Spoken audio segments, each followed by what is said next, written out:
ನಿನ್ನೆ ನಮ್ಮ ಯುಕ್ತನ್ಗೋಸ್ಕರ ರೆಡಿ ಮಾಡಿದ್ದಂತ ಅಷ್ಟೆಲ್ಲ ನಾವು ತಿನ್ಬೇಕು ಇವಾಗ. ನನ್ನ ಲೈಫಲ್ಲಿ ನಾನು ಏನಾದರೂ ಎದುರ್ಕೋತೀನಿ ಅಂದರೆ ಮಿಕ್ಸಿ ಆನ್ ಮಾಡಬೇಕು. ಆ ಪೌಡರ್ ಎಲ್ಲ ಕೆಳಗಡೆ ಹೋಗುತ್ತೆ. ಆಮೇಲೆ ಕಡಲೆಕಾಳು ಸ್ವಲ್ಪ ಯೂಸ್ ಮಾಡಿದ್ದೀನಿ. ಇದು ಹಂಗೆ ತಿನ್ನೋಕ್ಕೂ ಚೆನ್ನಾಗಿರುತ್ತೆ. ನಾನು ಪ್ರೆಗ್ನೆಂಟ್ ಟೈಮಲ್ಲಿ ಐ ವಾಸ್ 70 kg. ಹಾಯ್ ಎಲ್ರಿಗೂ ನಮಸ್ಕಾರ, welcome back to our YouTube channel.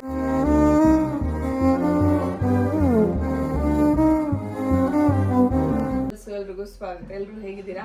ನಾನಂತೂ ಸಖತ್ತಾಗಿದ್ದೀನಿ.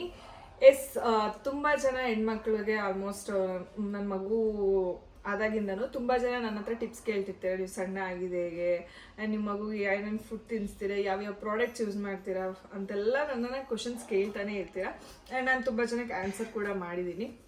ಆ್ಯಂಡ್ ನಾನು ನನ್ನ ಒಂದು ಬಾಡಿ ಮೇಂಟೈನ್ ಅವಾಗಿಂದ ಇಲ್ಲಿವರೆಗೂ ಇದೇ ರೀತಿಯನ್ನು ಮಾಡ್ಕೊಂಡಿದ್ದೀನಿ ಅಂದರೆ ಅದಕ್ಕೆ ಕಾರಣ ನನ್ನ ಒಂದು ಫುಡ್ ಲಿಮಿಟ್ ಅಂತ ಹೇಳ್ಬೋದು. ನಾನು ಊಟ ಜಾಸ್ತಿ ಇಷ್ಟಪಟ್ಟು ತಿಂತೀನಿ. ಅಂದರೆ ನಾನು ಊಟ ಹೆಲ್ದಿ ಅಂದರೆ ಹೆಲ್ದಿನೇ ತಿನ್ನಬೇಕು ಆ ಥರ ಎಲ್ಲ ಏನಿಲ್ಲ, ಏನೇ ತಿಂದರೂ ಕಮ್ಮಿ ತಿಂತೀನಿ. ಸೊ ಅದರಿಂದ ನಾನು ಅವಾಗಿಂದನೂ ನಾನು ಪ್ರೆಗ್ನೆಂಟ್ ಟೈಮಲ್ಲೇ ಐ ವಾಸ್ 70 kg. ಅದಾದಮೇಲೆ ನಾನು ಇವಾಗ ಕನ್ಸಿಸ್ಟೆನ್ಸಿ ಮೇಂಟೈನ್ ಬಂದಿದ್ದೀನಿ ಅಂತಂದರೆ 57, 58 ಅಷ್ಟರಲ್ಲೇ ಇದ್ದೀನಿ ಗೈಸ್. ಆ್ಯಕ್ಚುಲಿ ಇದೇ ಜಾಸ್ತಿ ಆಯಿತು, ಯಾಕಂದರೆ ನಾನು ಇನ್ನೂ ಸ್ವಲ್ಪ ಸಣ್ಣ ಇದ್ದೆ. ಈಗ ಸ್ವಲ್ಪ ಚಬ್ಬಿ ಆಗಿಬಿಡ್ತೀನಿ ನೋಡಿ. ಇದು ಹ್ಯಾಂಡ್ ಫ್ಯಾಟ್ ಎಲ್ಲ ಬಂದ್ಬಿಟ್ಟಿದೆ, ಕೈ ಅಲ್ಲಾಡಿದ್ರೆ ನನಗೇನೆ ಡುಮ್ಮಿ ಅಂತ ಫೀಲ್ ಆಗ್ತಾಯಿದೆ. ವಾಕ್ ಮಾಡ್ತಾ ಇದ್ದೀನಿ, ಆದಷ್ಟು ಬೇಗ ಸಣ್ಣ ಆಗ್ತೀನಿ. ಸೊ ನನ್ನ ಬಾಡಿ ಮೇಂಟೆನೆನ್ಸ್ನ ನಾನು ಈ ರೀತಿ ಮಾಡ್ಕೊಂಡು ಬಂದಿದ್ದೀನಿ. ಆ್ಯಂಡ್ ಯುಕ್ತನ್ಗೆ ಯಾವ್ಯಾವ ಬೇಬಿ ಪ್ರಾಡಕ್ಟ್ಸ್ ಯೂಸ್ ಮಾಡ್ತೀರಾ ಅಂತೆಲ್ಲ ಅವಾಗೆಲ್ಲ ತುಂಬ ಜನ ಕೇಳ್ತಿದ್ರಿ. ಸೊ ಈಗ ಸದ್ಯಕ್ಕೆ ನಾನು ಅವಳಿಗೆ ಹಿಮಾಲಯ ಪ್ರಾಡಕ್ಟ್ಸ್ ಯೂಸ್ ಮಾಡ್ತಾ ಇದ್ದೀನಿ. ಅವಳಿಗೆ ಸೆಬಾಮೆಡ್ ನಾನು ಫಸ್ಟ್ ಟ್ರೈ ಮಾಡಿದ್ದು, ಅದು ಅವಳ ಫೇಸಿಗೆ ಸೂಟ್ ಆಗಲಿಲ್ಲ, ಅದು ಸ್ವಲ್ಪ ಕಪ್ಪಗಾಗಕ್ಕೆ ಸ್ಟಾರ್ಟ್ ಆದಳು. ಸೊ ಅದನ್ನು ನಾನು ನಿಲ್ಲಿಸ್ಬಿಟ್ಟೆ. ಆ್ಯಂಡ್ ಜಾನ್ಸನ್ಸ್ ಬೇಬಿ ಚೆನ್ನಾಗಿತ್ತು. ಆ್ಯಂಡ್ ಅದ್ರ ಬಗ್ಗೆ ತುಂಬ ಕಂಪ್ಲೇಂಟ್ಸ್ ಬಂದಿರೋದ್ರಿಂದ ನಾನು ಆ ಪ್ರಾಡಕ್ಟ್ನ ಸ್ವಲ್ಪ ಕಮ್ಮಿ ಮಾಡಿದೆ ನಾನು. ಬಿಕಾಸ್ ನನಗೆ ಜಾನ್ಸನ್ಸ್ ಬೇಬಿ ಪರ್ಸ್ನಲಿ ತುಂಬ ಇಷ್ಟ. ಯಾಕಂದರೆ ಮಕ್ಕಳು ಅಂದ ತಕ್ಷಣ ಆ ಸ್ಮೆಲ್ ಎಲ್ಲ ಬರೋದು ಜಾನ್ಸನ್ಸ್ ಬೇಬಿಯಿಂದನೇ. ಅದ್ರ ಬಿಟ್ಟರೆ ಬೇರೆ ಯಾವುದ್ರಲ್ಲೂ ಅಷ್ಟು ಒಳ್ಳೆ ಸ್ಮೆಲ್ಲು ನೀವು ತೊಗೊಳಕ್ಕೆ ಚಾನ್ಸೇ ಇಲ್ಲ. ಬೇಬಿ ಪ್ರಾಡಕ್ಟ್ ಸ್ಮೆಲ್ಲು ಜಾನ್ಸನ್ಸ್ ಬೇಬಿಗೆ ತುಂಬ ಚೆನ್ನಾಗಿರುತ್ತೆ. ಬಟ್ ಅದು ಏನೋ ಸ್ವಲ್ಪ ಬ್ಯಾನ್ ಆಯಿತು, ಅದು ಇದು ಆಯಿತು ಅಂತ ಹೇಳಿದಾಗ ನಾನು ಸ್ವಲ್ಪ ಅದನ್ನು ಅವಾಯ್ಡ್ ಮಾಡಿದೆ. ಈಗ ಅಟ್ ಪ್ರೆಸೆಂಟ್ ನಾನು ಯುಕ್ತನ್ಗೆ ಹಿಮಾಲಯ ಬೇಬಿ ಪ್ರಾಡಕ್ಟ್ಸ್ನ ಯೂಸ್ ಮಾಡ್ತಾ ಇದ್ದೀನಿ. ಅದು ಅವಳ ಫೇಸ್ಗೆ ತುಂಬ ಚೆನ್ನಾಗಿ ಸೆಟ್ ಆಗಿದೆ. ಆ್ಯಂಡ್ ಇನ್ನು ಅವಳನ್ನ ಊಟ ಮಾಡಿಸೋದ ಬಗ್ಗೆ ಹೇಳೋದಾದರೆ, ಅವಳಿಗೆ ಒಂದು ಹತ್ತತ್ರ ಒಂದು 2.5 ವರ್ಷ 3 ವರ್ಷದವರೆಗೂ ಅವಳಿಗೆ ರಾಗಿ ಸರಿನೇ ತಿನ್ನಿಸ್ತಾ ಇದ್ದೆ ನಾನು. ರಾಗಿ ಸರಿ ಬಿಟ್ಟರೆ ಸರ್ಲ್ಯಾಕ್. ಸೊ ಸರ್ಲ್ಯಾಕು ರಾಗಿ ಸರಿ ನಮ್ಮ ಅಮ್ಮ ಮಾಡಿಕೊಟ್ಟಿದ್ದು. ಸೊ ಸರ್ಲ್ಯಾಕು ನಾನು ಮನೇಲೇ ಮಾಡ್ಕೊಂಡಿದ್ದೆ. ಕೆಲವೊಂದ್ಸಲ ನಾನು ಅಂದರೆ ಅವಳು ಹುಟ್ಟಿದ ಟೈಮಲ್ಲಿ ಸ್ವಲ್ಪ ಅವಾಗೆಲ್ಲ ಸರ್ಲ್ಯಾಕ್ ಜಾಸ್ತಿ ಚೆನ್ನಾಗಿತ್ತು. ಈಗ ಸರ್ಲ್ಯಾಕ್ ಕೂಡ ಸ್ವಲ್ಪ ಪ್ರಾಬ್ಲಮ್ ಆಗಿಬಿಟ್ಟಿದೆ. ಬಟ್ ಈಗ ನಾನು ಹೋಮ್ ಮೇಡ್ ಸರ್ಲ್ಯಾಕ್ನೇ ಯುಕ್ತಂಗೆ ತಿನ್ನಿಸೋದು. ಈಗಲೂ ತಿನ್ನಿಸ್ತೀನಿ. ಅಂದರೆ ಬೆಳಗ್ಗೆ ಟೈಮಲ್ಲಿ ಟಿಫನ್ ಸ್ಕಿಪ್ ಮಾಡಿದಾಗ ಸರ್ಲ್ಯಾಕ್ ಕೊಡ್ತೀನಿ. ಇಲ್ಲ ಅನ್ನೋ ಟೈಮಲ್ಲಿ ರಾಗಿ ಸರಿ ಕೊಡಲ್ಲ, ಅಂದರೆ ರಾಗಿದು ಜ್ಯೂಸ್ ಕೊಡ್ತೀನಿ, ಕುಡಿತಾಳೆ. ಅದು ಬಿಟ್ಟರೆ ನಾನು ಅವಳಿಗೆ ಸರ್ಲ್ಯಾಕೆ ಕೊಡೋದು. ಸೊ ಸರ್ಲ್ಯಾಕ್ನ ನಾನು ಮನೇಲಿ ಯಾವ ರೀತಿ ಮಾಡ್ಕೊತೀನಿ, ಏನೇನೆಲ್ಲ ಪ್ರಾಡಕ್ಟ್ಸ್ ಹಾಕಿ ಯೂಸ್ ಮಾಡ್ತೀನಿ, ಸರ್ಲ್ಯಾಕ್ನ ಮನೇಲಿ ಹೇಗೆ ರೆಡಿ ಮಾಡ್ತೀನಿ ಅಂತೇಳಿ ಅದು ನಿಮಗೆ ತೋರಿಸ್ಕೊಡ್ತೀನಿ, ನೋಡಿರಂತೆ. ಓಕೆ, ವೇಟ್ ಮಾಡಿ. ಸೊ ಗೈಸ್, ಇಲ್ಲಿ ನಾನು ನಿನ್ನೆ ನಮ್ಮ ಯುಕ್ತನ್ಗೋಸ್ಕರ ರೆಡಿ ಮಾಡಿದ್ದಂತ ಸೊ ಎಲ್ಲ ಪ್ರಾಡಕ್ಟ್ನ ಆಲ್ರೆಡಿ ಹಾಕ್ಕೊಂಡು ಅದನ್ನು ಇದು ಮಾಡಿದ್ದೆ. ಅಂದರೆ ಚೆನ್ನಾಗಿ ತೊಳ್ಕೊಬೇಕು. ತೊಳ್ಕೊಂಡು ಬಿಸಿಲಲ್ಲಿ ಒಣಗಿಸಿದ್ದೆ. ಒಣಗಿಸ್ಬಿಟ್ಟು ಇದು ಒಣಗಿರೋದನ್ನ ಹಂಗೆ ತೊಗೊಂಡು ಬಂದವ್ರೆ, ಅದಕ್ಕೆ ಹಿಂಗೆ ಕಾಣಿಸ್ತದೆ ನಿಮಗೆ. ಒಂದು ನಿಮಿಷ ತೋರಿಸ್ತಿದ್ದಾಳೆ.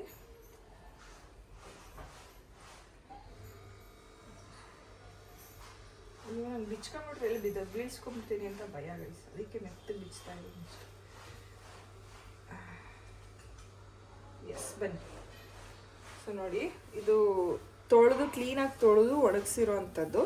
ಸೊ ಇದರಲ್ಲಿ ನಾನು ಅಕ್ಕಿ ಯೂಸ್ ಮಾಡಿದ್ದೀನಿ, ಆಮೇಲೆ ದಾಲ್ ಯೂಸ್ ಮಾಡಿದ್ದೀನಿ, ಅಂದರೆ ಏನದು ತೊಗರಿಬೇಳೆ ಯೂಸ್ ಮಾಡಿದ್ದೀನಿ, ಅಕ್ಕಿ ಯೂಸ್ ಮಾಡಿದ್ದೀನಿ, ಒಂದು ಸ್ವಲ್ಪ ಹೆಸರು ಕಾಳು ಯೂಸ್ ಮಾಡಿದ್ದೀನಿ, ಆಮೇಲೆ ಕಡಲೆಕಾಳು ಸ್ವಲ್ಪ ಯೂಸ್ ಮಾಡಿದ್ದೀನಿ, ಆಮೇಲೆ ಇದು ಆರೆಂಜ್ ಕಲರು ದಾಲ್ ಕೂಡ ಯೂಸ್ ಮಾಡಿದ್ದೀನಿ. ಸೊ ಒಂದು ಅರೌಂಡ್ 5 ಪ್ರಾಡಕ್ಟ್ಸ್ನ ಯೂಸ್ ಮಾಡಿದ್ದೀನಿ. ಒಂದು ಇಷ್ಟು ಹುರಿದಾಲ್ ಕೂಡ ಹಾಕ್ಕೊಂಡಿದ್ದೀನಿ, ಅಂದರೆ ಏನು ಉದ್ದಿನ ಬೇಳೆ ಕೂಡ ಹಾಕ್ಕೊಂಡಿದ್ದೀನಿ.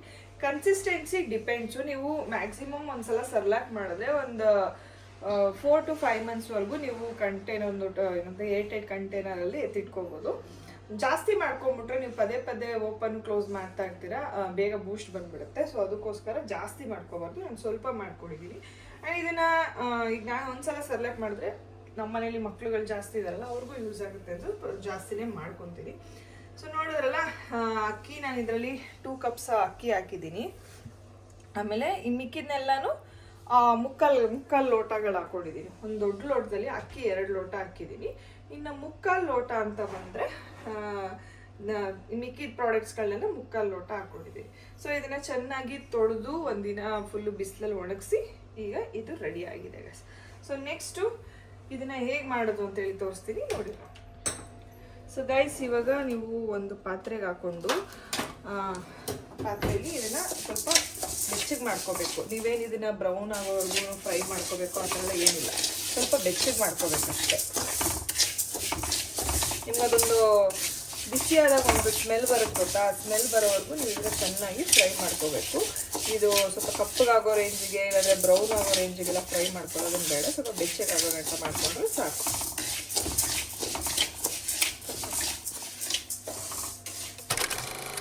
ಈಗ ನೋಡಿ ಇದನ್ನೆಲ್ಲ ಫುಲ್ಲು ಬಿಸಿಯಾಗಿ ಕ್ಲೀನಾಗಿ ಇದು ಹುರ್ಕೊಂಡಿದ್ದೀನಿ. ಈ ರೀತಿ ಗರ್ಗರಿಯಾಗಿರಬೇಕು. ಸೊ ನೆಕ್ಸ್ಟು ಅದೇ ಬಾಣಲಿಗೆ ಏನದು ಬಾದಾಮನ್ನ ಸ್ವಲ್ಪ ಎಲ್ಲನೂ ಸ್ವಲ್ಪ ಒಂದಿಷ್ಟು, 1 ಹಿಡಿಯಷ್ಟು, ಜಾಸ್ತಿ ಬೇಡ. ಸೊ ಬಾದಾಮ್ 1 ಹಿಡಿಯಷ್ಟು, ನೆಕ್ಸ್ಟು ಕ್ಯಾಶ್ಯೂ,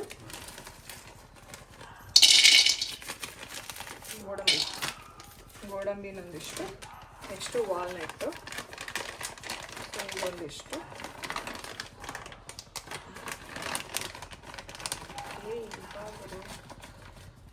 ಇದೊಂದಿಷ್ಟು. ಇವನ್ನೆಲ್ಲ ಹಾಕೋದ್ರಿಂದ ಮಗು ಬ್ರೈನ್ ಚೆನ್ನಾಗಿ ಡೆವಲಪ್ ಆಗುತ್ತೆ, ಆಮೇಲೆ ಚೆನ್ನಾಗಿ ಊಟ ಮಾಡ್ತದೆ. ಆಮೇಲೆ ಇದು ಏನಂತಾರೆ, ಸೂರ್ಯಕಾಂತಿ ಬೀಜ, ಪಂಪ್ಕಿನ್ ಸೀಡ್ಸ್. ಆ್ಯಂಡ್ ಇದು ಏನಿದು ಹೇಳು, ಮಕ್ಕನ ಮಕ್ಕನ್. ಎಸ್ ಮಕ್ಕನ್. ಸೊ ಮಕ್ಕನ್ ಒಂದಿಷ್ಟು, ಇದು ಹಂಗೆ ತಿನ್ನೋಕ್ಕೂ ಚೆನ್ನಾಗಿರುತ್ತೆ. ಇಷ್ಟನ್ನ ಹಾಕಿದ್ದೀನಿ. ಆ್ಯಂಡ್ ಇದ್ರ ಜೊತೆಗೆ ಇಷ್ಟು ಕಡಲೆ ಬೀಜ ನೋಡಿ ಗೈಸ್, ಇಷ್ಟು ಕಡಲೆ ಬೀಜ. ಸೊ ಇಷ್ಟನ್ನು ಹಾಕಿ ಚೆನ್ನಾಗಿ ಹುರ್ಕೋಬೇಕು. ಇದನ್ನು ಅಷ್ಟು ಚೆನ್ನಾಗಿ ಇದು ಸ್ವಲ್ಪ ಕ್ಲೀನಾಗಿ ಸ್ವಲ್ಪ ಜಾಸ್ತಿನೇ ಏನು ಫ್ರೈ ಮಾಡ್ಕೋಬೇಕು. ಬ್ಲಾಕ್ ಜೀರಿಗೆ ಹಾಕ್ತಾ ಇದ್ದೀನಿ, ಒಂದು 1/4 ಸ್ಪೂನ್ ಅಷ್ಟು. ಸೊ ನೀವು ಜೀರಿಗೆ ಹಾಕಿದ್ಮೇಲೆ ಇದಕ್ಕೆ ನೀವು ಅಜ್ವಾನೂ ಹಾಕೋಬೋದು, ಅದು ಸ್ವಲ್ಪ ಹಾಕ್ಕೊಳ್ಳಿ, ಯಾಕಂದರೆ ಮಗುವಿಗೆ ಜೀರ್ಣಶಕ್ತಿ ಚೆನ್ನಾಗಾಗುತ್ತೆ ಮಕ್ಕಳಿಗೆ. ಸೊ ಅಜ್ವಾನ ಹಾಕೊಂಡು ಕ್ಲೀನಾಗಿದೆ ಫ್ರೈ ಮಾಡಿ. ಅದೇ ಸ್ಮೆಲ್ ಹೊಡಿಯಲ್ಲ, ಜಾಸ್ತಿ ಹಾಕಲ್ವಲ್ಲ, ಸ್ವಲ್ಪ ಹಾಕ್ತೀವಿ. ರೈಸ್ ಈಗ ಎಲ್ಲ ಬಾಣಲಿಯಿಂದ ಕ್ಲೀನಾಗೆಲ್ಲ ಹುರ್ಕೊಂಡು ಇವಾಗ ಮಿಕ್ಸಿಗೆ ಹಾಕ್ಕೊಂಡಿದ್ದೀನಿ. ಇದಕ್ಕೇನು ನೀರಿಗೆ ಏನು ಹಾಕೋಬಾರ್ದು. ಹಾಕ್ಕೊಳ್ದೆ ಇದನ್ನು ಚೆನ್ನಾಗಿ ನುಣ್ಣಗೆ ರುಬ್ಕೋಬೇಕು. ಈಗ ರುಬ್ಕೊಳ್ಳೋಣ ಬನ್ನಿ ಗೈಸ್.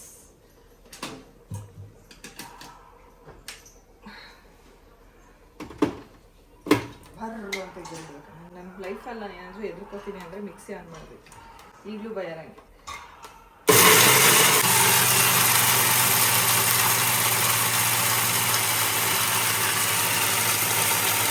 ಸೊ ಗೈಸ್ ನೋಡಿ, ಈ ಥರ ನುಣ್ಣಗೆ ರುಬ್ಕೊಂಡಿದ್ದೀವಿ. ಈಗ ಇದನ್ನು ಈ ಥರ ಒಂದು ಬಟ್ಟೆ ಕಟ್ಬಿಟ್ಟು ಅದಕ್ಕೆ ಫುಲ್ಲು ಫೈನ್ ಪೌಡರ್ಸ್ನ ಅದರೊಳಗಡೆ ಮಾಡ್ಕೋಬೇಕು. ನೋಡಿ ಈ ರೀತಿ ಫುಲ್ಲು ಫೈನ್ ಪೇಸ್ಟ್ ಮಾಡ್ಕೊಬೇಕು. ಆ ಪೌಡರೆಲ್ಲ ಕೆಳಗಡೆ ಹೋಗುತ್ತೆ. ಗೈಸ್ ಎಲ್ಲ ಜಾರಡೆ ಹಿಡ್ಕೊಂಡು ಆಗಿದೆ ನೋಡಿ, ಈ ಥರ ಫುಲ್ಲು ಸಾಫ್ಟಾಗಿ ಆಗಿದೆ. ಈಗ ಇದನ್ನು ಯಾವ ರೀತಿ ಮಾಡೋದು ಅಂತ ತೋರಿಸ್ತೀನಿ. ಫಸ್ಟು ನೀರಲ್ಲಿ ಕುದಿ ಹಾಕಿದ್ದೀನಿ. ಆ್ಯಂಡ್ ಈಗ ಒಂದು ಲೋಟಕ್ಕೆ ಹಾಕ್ಕೊಂಡು ಒಂದು ಸ್ವಲ್ಪ ಬಿಸಿನೀರು ಹಾಕ್ಕೊಂಡು ಚೆನ್ನಾಗಿ ಗಂಟು ಹೊಡ್ಕೊತಾ ಇದ್ದಾರೆ. ಸೊ ಗಂಟು ಹೊಡ್ಕೊಂಡು ನೆಕ್ಸ್ಟ್ ಅದಕ್ಕೆ ಮಿಕ್ಸ್ ಮಾಡಿ ಚೆನ್ನಾಗಿ ಕೈ ಆಡಿಸ್ಬೇಕು. ಹೇಗೆ ಅಂದರೆ ನೀವು ಅದನ್ನು ಚೆನ್ನಾಗಿ ಕೈ ಆಡಿಸ್ತಾ ಒಂದು ಸ್ವಲ್ಪನೂ ಲಂಪ್ಸ್ ಇರಬಾರ್ದು, ಏನು ಗಂಟೆಲ್ಲ ಇರಬಾರ್ದು, ಆ ರೀತಿ ಚೆನ್ನಾಗಿ ಕೈ ಆಡಿಸಿ. ಸೊ ನಿಮ್ಗೆ ಯಾವ ಕನ್ಸಿಸ್ಟೆನ್ಸಿ ಇರಬೇಕೋ ಆ ಕನ್ಸಿಸ್ಟೆನ್ಸಿಗೆ ರೆಡಿ ಮಾಡ್ಕೋಬೇಕು. ನೋಡಿ ನಾನು ಈ ರೀತಿ ಮಾಡಿದ್ದೀನಿ. ಸೊ ಇವತ್ತು ನಾವು ನಮ್ಮ ಅಮ್ಮ ನನಗೆ ರಾಗಿ ಸರ್ಲಾಕ್ ಮಾಡ್ಕೊಡ್ತಿದ್ದಾರೆ.